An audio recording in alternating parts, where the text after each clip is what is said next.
All right, so I just want to touch up on a few things. You know, this video is going to this is after I've gotten tuned and so on, which that video will be actually coming up in a moment or so. I just want to, you know, explain what we ran into and how we fixed it, because I did explain it in the video that I posted yesterday.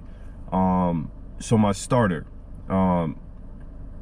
we were trying to figure out why my car wasn't starting and why it wasn't you know, starting on its own. We was able to kind of like use like a jumper in a way, and what we had to do to jump that was take like a speaker connector, plug a wire into it, you know, crimp it down, and then plug that into the starter, and then touch the positive terminal, and it'll fire up the starter.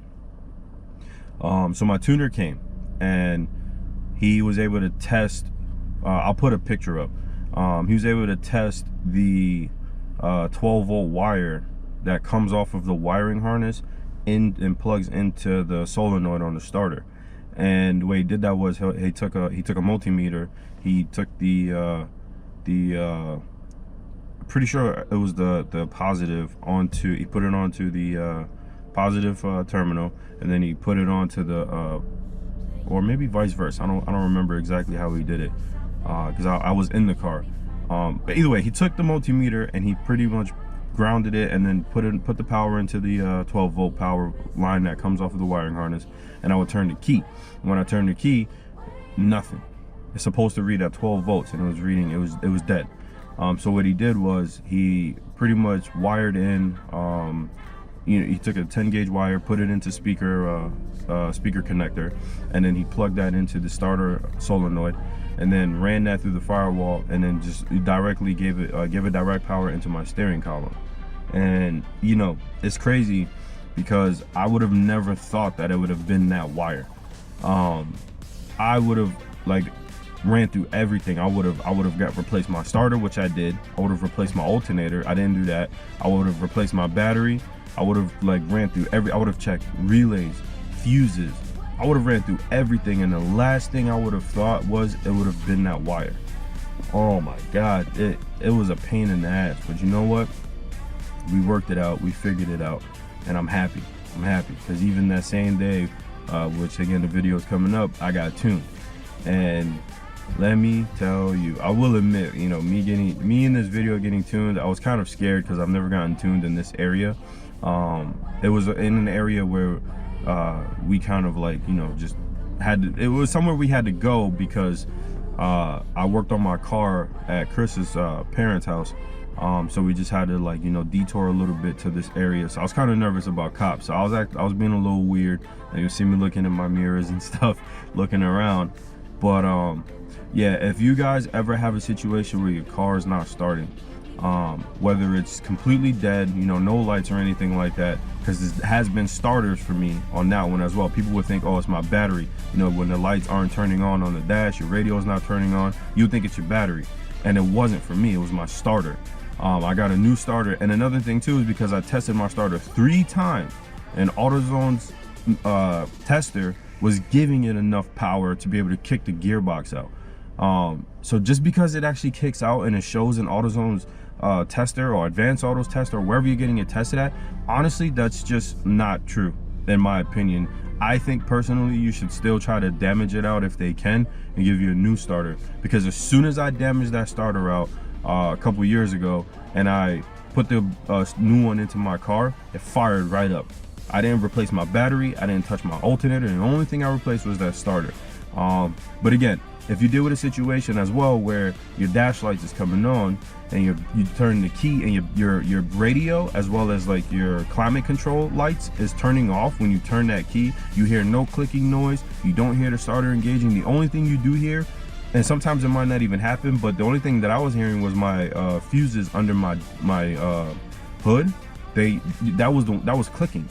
That was the only click noise that was going on, and it happened to be that 12-volt wire, which you know, again, I put a picture up of it, so you know, just so you guys understand, because you have two power and 1 ground. 2 power is the main power from the terminal to the top of the starter, and then you have that small like speaker wire type deal that plugs into the solenoid. yeah, it's been crazy, you know. I'm happy. I was gonna get a dyno session, I'll be honest, but their prices right now are extremely ridiculous. Especially for me, I'm gonna be honest with you, because I set my car up to be as easy as possible, and you know, they still want to charge a ridiculous price. So it's fine, you know, I'm fine with a street tune. The only thing, I just won't know my horsepower. Street tune is just as good. And another thing as well, I need to give a huge shout out to my tuner. His name is Joe Pagan. If any of you that watch my video, if you live in the E85 area, or in general, if you live close to the E85 area and you deal with Hondas, please, man, he might send you to somebody else, but he wouldn't send you to somebody that is not as good as him. You know, Joe Pagan is this guy is on his shit.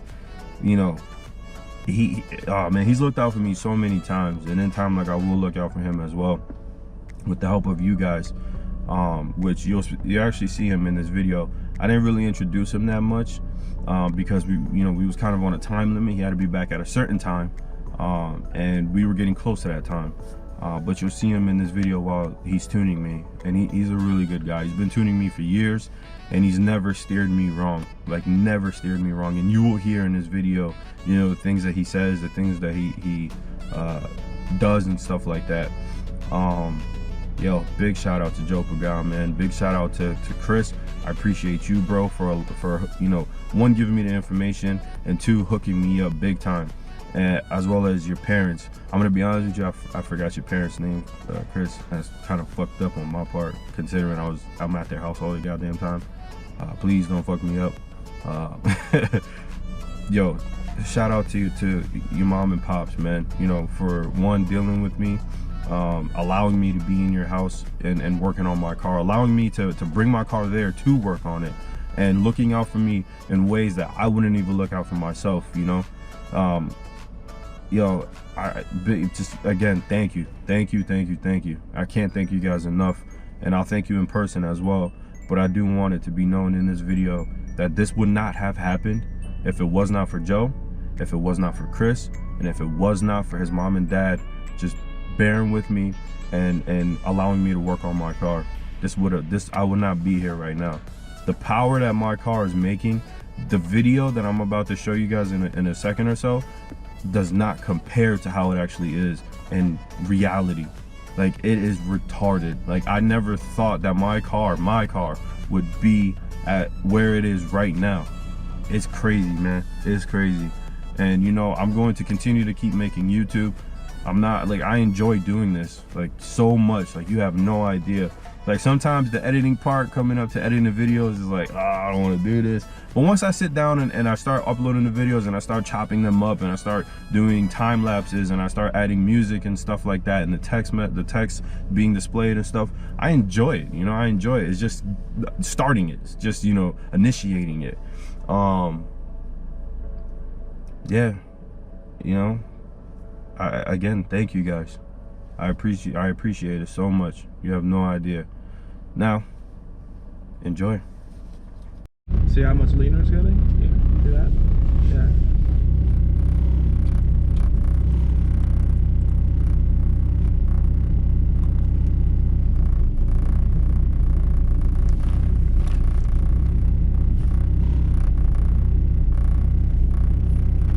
I just gave it more fuel, so give it a couple reps.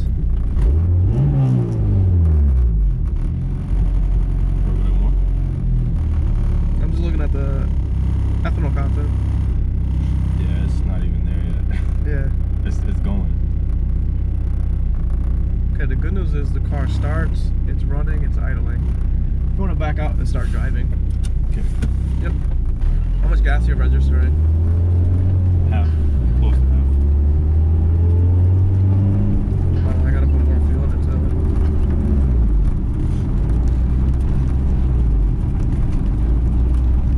Okay.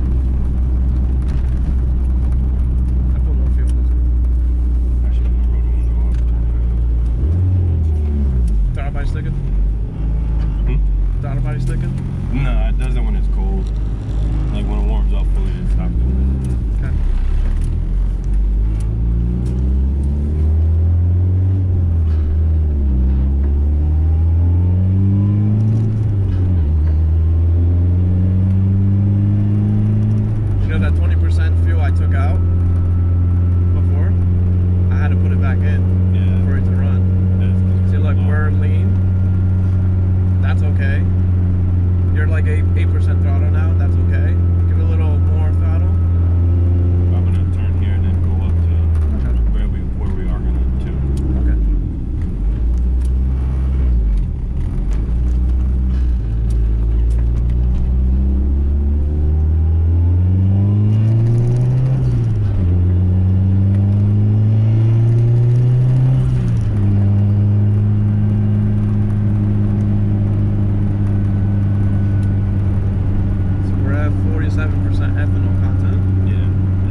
like ethanol content saying at 47. Yeah. Yeah.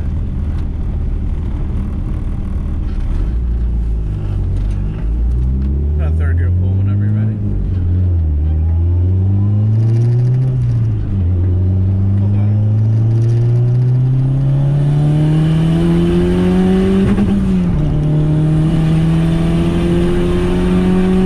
Yeah, it's good. This should from Oh. That's no VTEC. Yeah, I know. I'm like hype this shit now. I mean, it feels good to me. Yeah. Yeah. All right. So air fuel ratio looks good. It's like 12, 12 and a half, full throttle, you know? Yeah. I'm gonna turn VTEC on. I'm gonna set VTEC at 4,800 RPM. Okay. Yeah. Your temps are looking good, man. 175 degrees. Alright, VTEC is on. As soon as it cracked VTEC, I have no idea where the air fuel ratio is. So if I just say let off, just throw it in neutral, let off. Okay. Alright, go ahead. Cool. Yeah, we're good.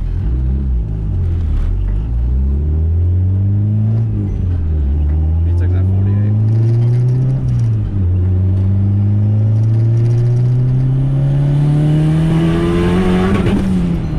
Needs more. It needs more. You felt that though? Like, as soon as it hit VTEC, it was like, oh, okay, alright. It's ready to play. Yeah. But yeah, I had to put a good 20% more fuel in the low cam to make Actually, it. let me give them some distance. Yeah. Does it feel any different so far? Yeah. Yeah, it does. Yeah. Wow. 100%. Nice. That's awesome.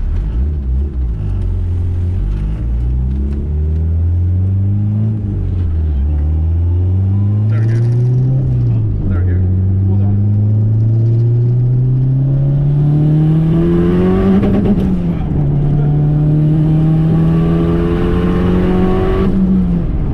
Wow. Yeah, I should rip third gear. Alright, we're gonna bring red line up to 7,000. That shit, that torque thing is crazy. It feels a lot better though since we're swapping these axles and the hash shaft out. Before You're not getting that vibration from your AutoZone axles. Yeah. That- Before it was like all over the place. Yeah. Now it just like kind of pulls to the right. Alright, so RPM, you could chill here.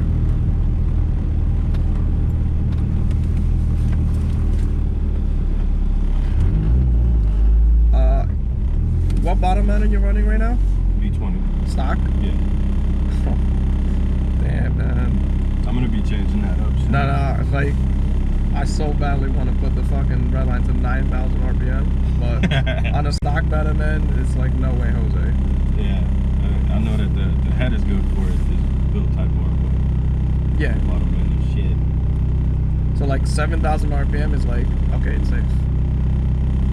Like you could go 72, but it's like, I mean, it's up to you. Do you think it's safe? I mean, to keep it safe, 7,000 all the way to keep it safe. But to push it a little further, 7,200. It's up to you. What do you want to do? Nah, I'm okay at 7, bro. All right, it's at 7,000 now.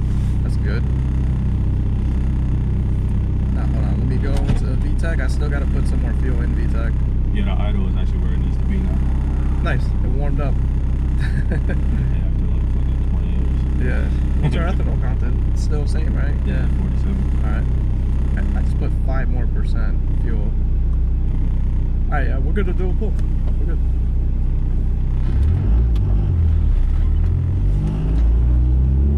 Third gear, right? Yeah. Go ahead.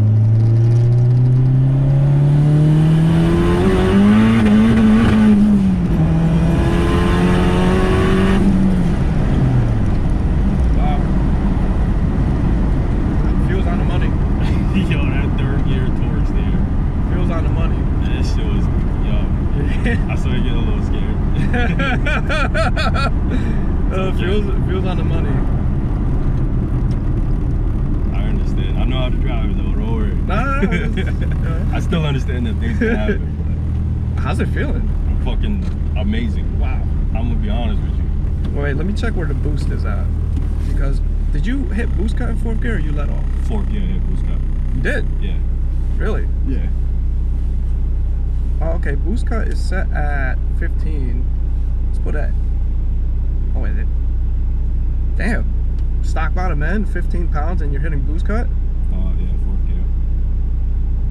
Do you have a boost control at all, or is that just wastegate pressure? I was gonna ask you that wastegate pressure. I was gonna ask you about the boost controller when we got back on, like where to set it up at. Because I was you have it? No. Oh, okay. I was waiting for this, but I want to just buy something. Just get the 3-port one. It's very easy. 3-port, you just intertwine between the top of the gate and the bottom of the gate. It's pretty simple. All right, so I'm gonna set boost cut at 16 pounds, and I really want to see if you're hitting boost cut. Okay. All right, so boost cut is at 16 pounds of boost. Okay. All right, go ahead.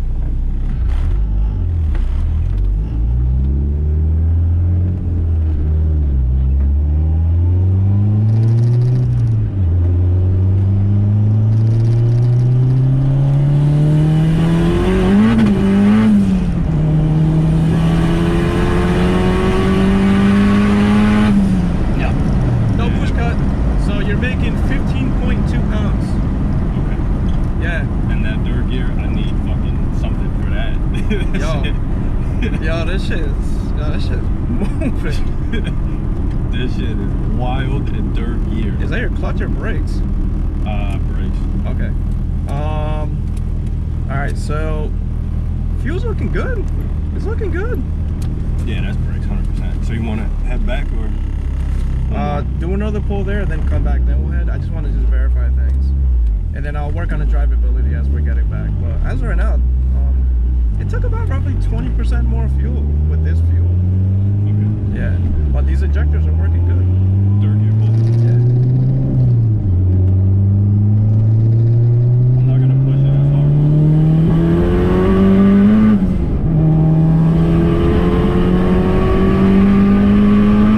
Yep. We're looking good, bro. Fuel's on the money. We're good.